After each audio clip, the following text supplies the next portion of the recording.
আজ আমি আর লিখব না কজন শ্রমিক মরল। আজ আমি আর লিখব না কত কৃষকের ঘাম আছে ওই ভাতে। আজ আমি আর লিখব না সুন্দর ঘর এবং সুউচ্চ দালান আর আরামদায়ক আসবাবে কত মেহনতি মানুষের নোনা স্বপ্নের ফসিল রয়ে গেছে।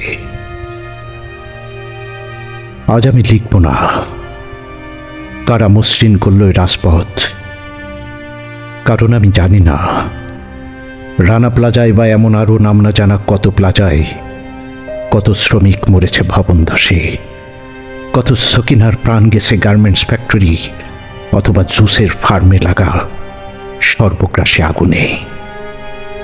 আমি জানি না কত শ্রমিক ঘাম শুকানোর আগে পারিশ্রমিক পায় না। তাই আজ আমি আর লিখব না এগুলো কেবল মে মাসের 1 তারিখে উচ্চারিত শোয়াব। দিন শেষে যা বদলায় তা শুধু শোষণের ধরন। তাই আজ আমি আর লিখব না। কাকে লিখব?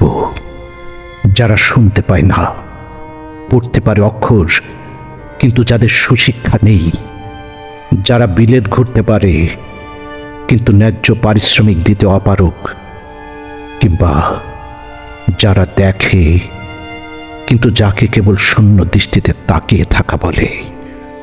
তাদের জন্য আমি আজ আর লিখব না। বোধের দুধ কিড়াই খেয়েছে যাদের, তাদের দরজায় ঘিয়ের মন্ত্রণা ঢালব না। যারা মানুষ পোষে তাদের জন্য আমি আর লিখব না।